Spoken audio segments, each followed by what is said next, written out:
విద్యానగరం అనే గ్రామంలో సోమనాథుడు, గుణవర్ధనుడు అనే ఇద్దరు మిత్రులు ఉండేవారు. ఒకరు ధనార్జనే ధ్యేయంగా బతికేవాడు, మరొకరు పరోపకారమే పరమార్థంగా భావించేవాడు.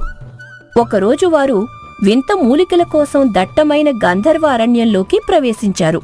ఆ దట్టమైన అడవిలో నడుస్తూ నడుస్తూ ఇద్దరూ బాగా అలసిపోతారు. సోమనాథుడు కోపంతో తన చేతిలోని కర్రను నేలకు విసిరి కొడతాడు. ఇక నా వల్ల కాదు గుణవర్ధన, ఈ అడవికి అంత ఉన్నట్టు లేదు. ఉదయం నుండి నడుస్తూనే ఉన్నాం, కాళ్ళు కందిపోయాయి, కడుపులో ఆకలి దహించి వేస్తోంది. మనం వెతుకుతున్న ఆ వింత మూలిక దొరికేలా లేదు. ఒట్టి చేతులతో ఇంటికి వెళ్తే మన దరిద్రం వదిలేదలా? ఈ పేదరికం కంటే ఈ అడవిలోనే ప్రాణాలను వదిలేయడం మేలో. అధైర్యపడకు సోమనాథ, దరిద్రం అనేది మన జాతకంలో లేదు, మన ఆలోచనల్లో ఉంటుంది. శ్రమ నీ శరీరాన్ని మాత్రమే అలసటకు గురిచేస్తుంది, కాని నీ ఆశను కాదు. ప్రకృతి ఎవ్వరినీ ఖాళీ చేతులతో పంపదు. కష్టపడడిగితే రాయి కూడా రత్నమవుతుంది. నీ తత్వశాస్త్రం వినడానికి బాగుంది గుణవర్ధన, కాని కడుపు నింపదు. ఈ లోకంలో ధనం లేనివాడికి గౌరవం లేదు, కనీసం బతికే హక్కు కూడా లేదు. నువ్వేమో రత్నాల గురించి మాట్లాడతావు, ఎక్కడున్నాయా రత్నాలు? ఇంతలో సోమనాథుడి కళ్లపై ఒక వింతైన బంగారు వెలుగు పడుతుంది. పొదల్లో నుండి వస్తున్న ఆ కాంతిని చూసి ఇద్దరూ ఆశ్చర్యపోతారు. సోమనాథుడు కళ్ళు పెద్దవి చేసి నోరెళ్లబెట్టి ఆ కాంతివైపు వేలు చూపిస్తూ, గుణవర్ధన, అదిగో అక్కడ చూడు, అది నా భ్రమ లేక నా కళ్ళు నన్ను మోసం చేస్తున్నాయా? ఆ చెట్టు ఆకులు పచ్చగా లేవు, నిగనిగలాడే పసిడి రంగులో మెరుస్తున్నాయి. అడవి మధ్యలో ఒక బంగారు నిధిలా ఉంది. సోమనాథుడు తన అలసటను పూర్తిగా మర్చిపోయి పరుగున పొదల వైపు వెళ్తాడు. గుణవర్ధనుడు ఆందోళనగా అతని వెనకాలే నడుస్తాడు. పొదలు తొలగించగానే అక్కడ ఒక అద్భుతమైన బంగారు చెట్టు కనిపిస్తుంది. దాని ఆకులు గాలికి ప్రతిబింబిస్తూ గజ్జల సవ్వడిలాంటి మధురమైన దైవికమైన శబ్దాన్ని చేస్తున్నాయి. గుణవర్ధనుడు ఆ వృక్షాన్ని చూసి చేతులు జోడిస్తాడు. అద్భుతం! ఇది కేవలం చెట్టు కాదు సోమనాథ, ప్రకృతి చేసిన ఒక పరమ పవిత్రమైన సృష్టి. దీని ఆకులలో ఉన్న కాంతి మన మనసుకు ప్రశాంతతను ఇస్తోంది. ఇలాంటి వృక్షాన్ని చూడటం మన పూర్వజన్మ సుకృతం. సుకృతమా? ఇది మనకు లభించిన కుబేరనిది. ఈ ఆకులు నిజమైన బంగారమే అయితే మన జీవితాలు మారిపోతాయి. నేను దీని నుండి ఒక ఆకును కోసి పరీక్షించాలి. సోమనాథుడు ఆశగా ఆ చెట్టు ఆకును తాకబోతూ ఉండగా ఆకాశం నుండి ఒక గంభీరమైన దైవికమైన స్వరం వినిపిస్తుంది. ఆ స్వరం నేరుగా ఆ వృక్షం నుండి వస్తోంది. చెట్టు ఆకులు వేగంగా కదులుతాయి. సోమనాథుడు భయంతో 2 అడుగులు వెనక్కి వేసి కింద పడబోతాడు. గుణవర్ధనుడు అతన్ని పట్టుకుని నిలబెడతాడు. స్వర్ణవృక్షం ఒక లోతైన గంభీరమైన స్వరంతో, ఆగండి మానవులారా, మీ ఆశతో నన్ను మైలపరచకండి, తొందరపడి నన్ను తాకకండి.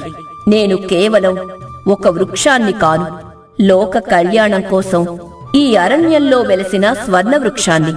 నా ప్రతి ఆకు వెనుక ఒక అద్భుతమైన శక్తి దాగి ఉంది. దాంతో సోమనాథుడు తన భయాన్ని పక్కన పెట్టి ఆశగా 2 చేతులు జోడించి, మహావృక్షమా, క్షమించు. నీ నోటు నుండి మాటలు వస్తున్నాయా? అయితే నువ్వు దేవతా వృక్షానివి. నా పేదరికాన్ని చూసి నీకు జాలి కలిగిందేమో. నా చేతికందే ఈ ఒక్క ఆకును కోసుకునేందుకు నాకు అనుమతించు. నా దరిద్రం శాశ్వతంగా పోతుంది. నా ఆకులను తాకి ఏ కోరిక కోరినా అది తక్షణమే నెరవేరుతుంది అన్నది నిజమే నాయనా. కాని నా వరాల వెనుక ఒక కఠినమైన ప్రకృతి నియమం ఉంది. ఒకరు తమ స్వార్థం కోసం నా నుండి ఒక ఆకును తెంపితే ఆ క్షణంలోనే నా ఆయుష్లో 1 ఏడాది తగ్గిపోతుంది. నా దేహంలోని ఒక భాగం ఎండిపోతుంది. నేను క్రమంగా మరణానికి దగ్గరవుతాను. మీ కోరికల కోసం నా ప్రాణాన్ని హరిస్తారా? ఆలోచించుకోండి అని అంటుంది. దాంతో గుణవర్ధనుడు వెంటనే మోకాళ్లపై కూర్చుని వినయంగా నమస్కరిస్తూ, వృక్షరాజమా, నీవు లోకానికి ఆక్సిజన్ను, నీడను, ఆహారాన్ని ఇవ్వడమే కాకుండా కోరికలు తీర్చే దైవానివి. నీవు జీవించి ఉంటేనే ఈ ప్రకృతి సమతుల్యంగా ఉంటుంది.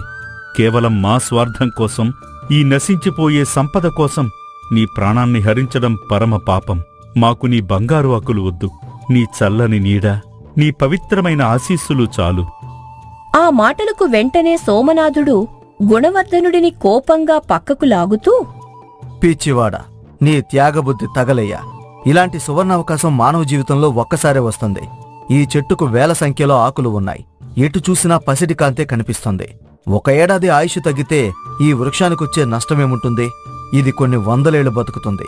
కానీ నా జీవితం చిన్నది. ఈ రోజు నేను ఈ ఆకును కోరితే నా తరతరాల దరిద్రం వదిలిపోతుంది. నేను ఈ అవకాశాన్ని వదులుకోను. అలా సోమనాథుడు అతన్ని గట్టిగా వెనక్కి నెట్టేసి ముందుకు ఉరికి ఒక బంగారు ఆకును బలంగా తెంపుతాడు. అలా ఆకు తెంపిన క్షణంలో అడవంతా ఒక దీనమైన బాధాకరమైన మూలుగు శబ్దం వినిపిస్తుంది. పక్షులన్నీ భయంతో ఆకాశంలోకి ఎగిరిపోతాయి. ఆకు తెంపిన చోట ఉన్న పచ్చని కొమ్మ ఒక్కసారిగా నల్లగా మారి ఎండిపోయి కింద పడుతుంది. సోమనాథుడు తన చేతివైపు చూసుకుంటాడు. అతని చేతిలో ఉన్న బంగారు ఆకు మాయమైపోతుంది. మరుక్షణంలో అతని చేతిలో ఉన్న సంచి బరువెక్కుతుంది. సంచి తెరిచి చూడగా అందులో నిగనిగలాడే బంగారు నాణేలు నిండి ఉంటాయి. అది చూసి సోమనాథుడు పిచ్చివాడిలా నవ్వుతాడు. చూశావా గుణవర్ధన, బంగారం! ఇది నిజమైన బంగారం. నేను చెప్పింది నిజమైంది. ఈ చెట్టు మన భాగ్యదేవత. గుణవర్ధనుడు ఆ ఎండిపోయిన కొమ్మవైపు చూస్తూ కళ్లలో నీళ్లతో, నువ్వు ధనాన్ని సాధించావు సోమనాథ, కాని మానవత్వాన్ని కోల్పోయావు. నీ సంచిలో ఉన్న బంగారం వెనుక ఒక ప్రాణం యొక్క ఆయుష్ ఉందనే సత్యాన్ని మర్చిపోయావు. ఈ పాపం మనల్ని వదిలిపెట్టదు. ఇంతలో స్వర్ణవృక్షం బలహీనపడిన స్వరంతో, ఆశ అనే రోగానికి గురైన మనిషికి ఎదుటివారి ప్రాణం కనిపించదు గుణవర్ధన. సోమనాథ, నువ్వు కోరిన సంపద నీకు లభించింది. కాని ప్రకృతిని గాయపరిచి పొందే సుఖం ఎంతో కాలం నిలవదు, గుర్తుంచుకో. అయితే సోమనాథుడు ఆ మాటలను అస్సలు పట్టించుకోకుండా ధనపు సంచిని గట్టిగా పట్టుకుని నగరానికి పరుగుతీస్తాడు. గుణవర్ధనుడు ఆ ఎండిపోయిన కొమ్మను తాకుతూ బాధతో చెట్టుకు నమస్కరించి వెనుతిరుగుతాడు. సోమనాథుడు ఆ బంగారు నాణేలతో నగరానికి వెళ్లి ఒక పెద్ద భవంతిని కొన్నాడు. ఎంతో మంది సేవకులను నియమించుకున్నాడు. కాని ఆశ అనే వ్యాధికి అంతం లేదు కదా. భోగభాగ్యాలు పెరిగే కొద్దీ అతని ధనదాహం మరింత ఎక్కువైంది.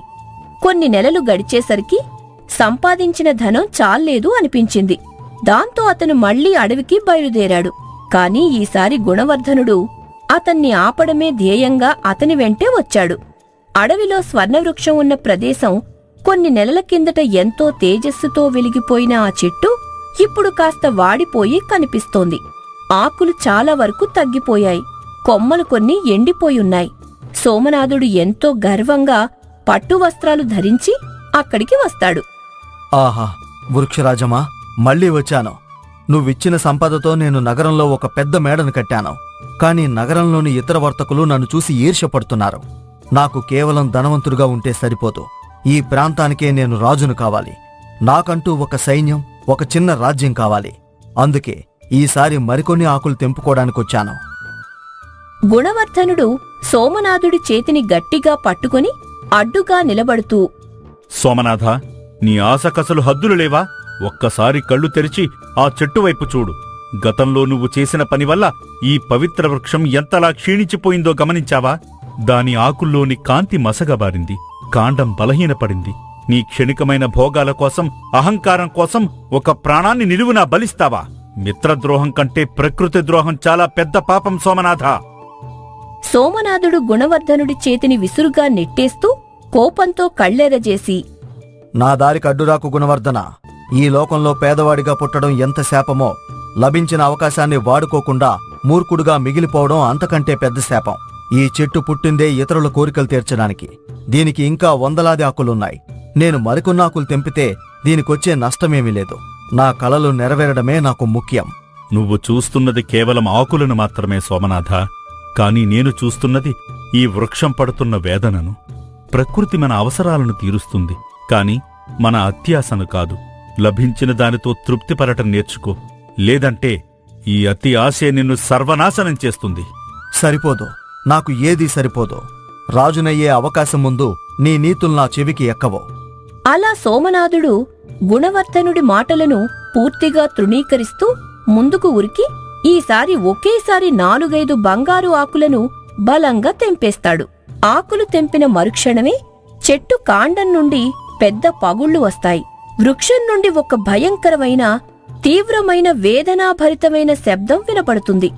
చెట్టులోని సగానికి పైగా కొమ్మలు ఒక్కసారిగా నల్లగా మారి ఎండిపోయి కింద పడిపోతాయి. సోమనాథుడి చేతిలో ఉన్న సంచి గుర్రపు బండ్ల నిండా పట్టేటంత ధనంతో నిండిపోతుంది.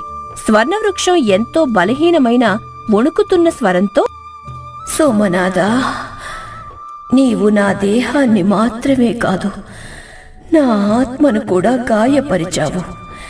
మానవుడి స్వార్థానికి ఆకాశమైనా సరిపోదని నిరూపించావు. నా ఆయుష్ దాదాపు ముగిసిపోతోంది. కాని నీ కళ్లకు నా రక్తపు కన్నీరు కనిపించడం లేదు. గుణవర్ధన, ప్రకృతిని ప్రేమించే నీలాంటి వారున్న ఈ భూమిపై ఇలాంటి స్వార్థపరులు కూడా ఉండటం ఈ సృష్టి చేసిన వింత. అయితే సోమనాథుడు ఆ మాటలను ఏమాత్రం పట్టించుకోకుండా లభించిన అపారమైన ధనాన్ని చూసుకుంటూ గర్వంతో నవ్వుకుంటూ తన సేవకులను పిలిచి నగరానికి బయలుదేరతాడు. గుణవర్ధనుడు ఆ ఎండిపోయిన వృక్షాన్ని కౌగిలించుకొని దానికి జరిగిన అన్యాయానికి ఎంతో విలవిలలాడుతూ అక్కడే ఉండిపోతాడు. అలా కాలచక్రం వేగంగా తిరిగింది. సోమనాథుడు తెంపిన ఆకుల వల్ల స్వర్ణవృక్షం తన సర్వస్వాన్ని కోల్పోయింది. ఆ దైవవృక్షానికి ఇప్పుడు కేవలం ఒకే ఒక్క బంగారు ఆకు మిగిలి ఉంది. ఆ ఆఖరి ఆకు కూడా రాలితే చెట్టు శాశ్వతంగా అంతమైపోతుంది. గుణవర్ధనుడు ఆ చెట్టు కింద కూర్చుని దాన్ని ఎవరూ తాకకుండా కాపలా కాస్తున్నాడు. అప్పుడే ఒక వృద్ధుడు కళ్ళు తిరుగుతూ అనారోగ్యంతో రొప్పుతూ దారి తెలియక అక్కడికొచ్చి చెట్టు కాండానికి ఆనుకొని కింద పడిపోతాడు. అతని ప్రాణాలు పోయే స్థితిలో ఉన్నాయి. ఆ వృద్ధుడు ఎంతో దీనమైన స్వరంతో ఎండిపోయిన తన గొంతుతో, అమ్మా, ఆకలే, దప్పిక, ప్రాణాలు పోతున్నాయి. ఎవరైనా ఉన్నారా?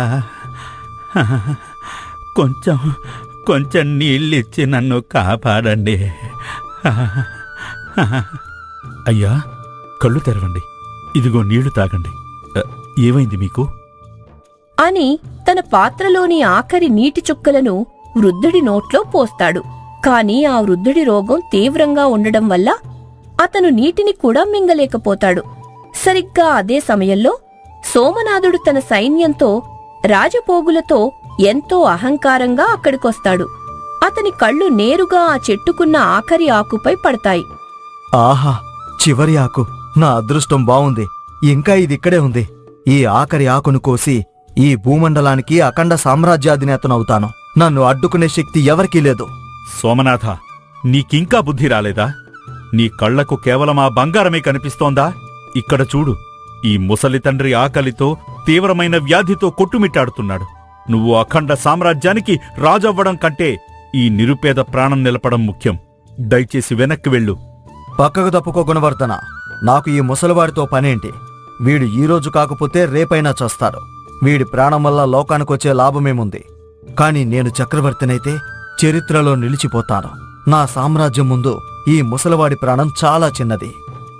అలా సోమనాథుడు గుణవర్ధనుడిని పక్కకు నెట్టి ఆఖరి ఆకును అందుకోవడానికి చెయ్యి పైకి లేపుతాడు.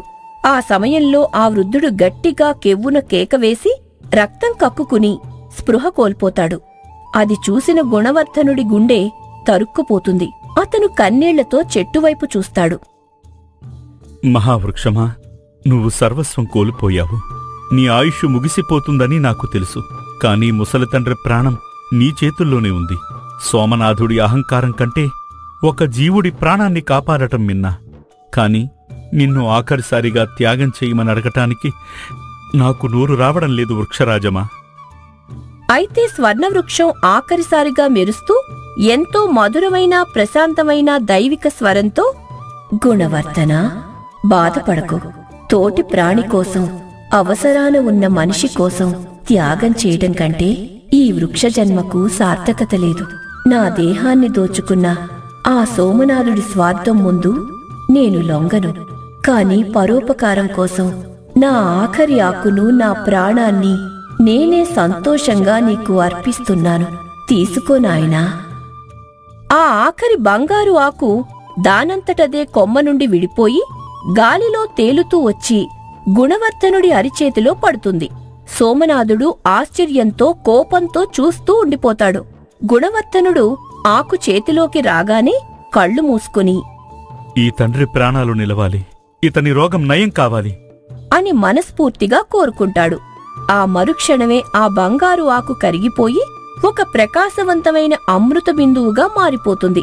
గుణవర్ధనుడు ఆ బిందువును వృద్ధుడి నోట్లో వేస్తాడు. అంతే, ఆ వృద్ధుడి ముఖంలో ఒక్కసారిగా తేజస్సు వస్తుంది. అతను హాయిగా శ్వాస పీల్చుకుంటూ ఎంతో ఆరోగ్యంగా లేచి నిలబడతాడు. అది చూసి సోమనాథుడు నెత్తి నోరు బాదుకుంటూ, అయ్యో, నా సామ్రాజ్యం పోయింది. నా ఆఖరి అవకాశం చేజారిపోయింది. ఎంత పని చేశావు గుణవర్ధన అని నేలపై కూలబడతాడు. ఆఖరి ఆకు రాలిన మరుక్షణమే స్వర్ణవృక్షం నుండి ఒక పెద్ద వెలుగు పుంజం ఆకాశంలోకి ఎగిసిపడుతుంది. ఆ వృక్షం మెల్లగా బంగారు భస్మంగా మారిపోతుంది. ఆ బూడిద గాలిలో కొట్టుకుంటూ వచ్చి సోమనాథుడి కళ్లపై, అతని గుర్రాలు, సైన్యంపై పడుతుంది. ఇంతలో ఒక్కసారిగా భూమి కంపిస్తుంది. సోమనాథుడు వేసుకున్న పట్టు వస్త్రాలు సామాన్యమైన చిరిగిన గుడ్డలుగా మారిపోతాయి. అతని సైన్యం, గుర్రాలు మాయమైపోతాయి. దూరంగా నగరంలో అతను కట్టించుకున్న భారీ భవంతి కుప్పకూలి మట్టిగా మారిపోయిందనే వార్త వినిపిస్తుంది. అది విని సోమనాథుడు గుండెలు బాదుకుంటూ, నా బంగారమేది? నా నాణేలు ఏవి? నా అఖండ సామ్రాజ్యం ఏమైపోయింది? అన్నీ బూడిదైపోయాయేంటి? నేను మళ్ళీ నిరుపేదనైపోయాను. సర్వస్వం కోల్పోయాను. ఇంతలో అప్పటి వరకు సామాన్యంగా ఉన్న ఆ వృద్ధుడు ఒక్కసారిగా తేజోమయమైన రూపంలోకి మారతాడు. అతని కళ్లల్లో దైవికమైన కాంతి కనిపిస్తుంది. గంభీరమైన స్వరంతో, సోమనాథ, ప్రకృతిని గాయపరచి తోటి ప్రాణిని బలి తీసుకుని సంపాదించిన ఏ సంపద శాశ్వతంగా నిలవదు. నువ్వు ఒకరి మరణాన్ని కోరుకుని సుఖపడాలనుకున్నావు. అందుకే నీ స్వార్థపు సంపదంతా మట్టిలో కలిసిపోయింది. కాని గుణవర్ధనుడు త్యాగాన్ని, మానవత్వాన్ని ఎంచుకున్నాడు. ప్రకృతి ధర్మాన్ని రక్షించాడు. అందుకే ఇదిగో చూడు. ఆ దైవరూపం తన చేతిని గాలిలో ఊపుతుంది. స్వర్ణవృక్షం బూడిదైన చోటు నుండి ఒక్కసారిగా వందలాది పచ్చని మొక్కలు వేగంగా మొలకెత్తుతాయి. ఎండిపోయిన అడవంతా మునుపటి కంటే దట్టమైన పచ్చదనంతో, పూల సువాసనలతో కళకళలాడుతుంది. ఆ వనంలో ఒక పెద్ద వృక్షంపై స్వర్ణవృక్షం యొక్క పవిత్రమైన ముఖచిత్రం ప్రశాంతంగా నవ్వుతూ కనిపిస్తుంది. అడవంతా మళ్లీ పక్షుల కిలకిల రావాలతో నిండిపోతుంది. అది చూసి సోమనాథుడు ఏడుస్తూ గుణవర్ధనుడితో ఇలా అంటాడు, మిత్రమా, నన్ను క్షమించు. ధనదాహం, అహంకారం నన్ను గుడ్డివాడిని చేశాయి. ఎదుటివారి ప్రాణం కంటే, ప్రకృతి కంటే ఏదీ ఎక్కువ కాదనే సత్యాన్ని ఈ రోజు నా కళ్లతో చూశాను. తోటి ప్రాణిని ప్రేమించడంలో, ఆకలితో ఉన్నవాడికి సహాయం చేయడంలో ఉన్న నిజమైన సంతోషం కోట్లాది బంగారు నాణేల్లో లేదని ఈ రోజు గ్రహించాను. దాంతో గుణవర్ధనుడు సోమనాథుడిని ప్రేమగా పైకి లేపి కన్నీళ్లు తుడుస్తూ కౌగిలించుకుంటాడు. ఇప్పటికి నిజం తెలుసుకున్నావు. అదే చాలు సోమనాథ. తప్పులు చేయడం మానవ సహజం. కాని దాన్ని తెలుసుకుని మారడమే నిజమైన మానవత్వం. ఈ సంపద పోతే పోయింది. మన స్నేహం మనకుంది. ఇకపై మనం ఈ ప్రకృతిని రక్షిస్తూ అందరికీ సహాయం చేస్తూ బతుకుదాం. అలా ఆ ఇద్దరు మిత్రులు చేతులు పట్టుకుని పచ్చని అడవి గుండా నడుచుకుంటూ వెళ్తుంటారు. సూర్యకిరణాలు వారిపై పడుతుంటాయి. ఇక్కడ సోమనాథుడి అహంకారం నశించింది. గుణవర్ధనుడి త్యాగం గెలిచింది. అవును, స్వార్థంతో సంపాదించే భోగాలు తాత్కాలికం.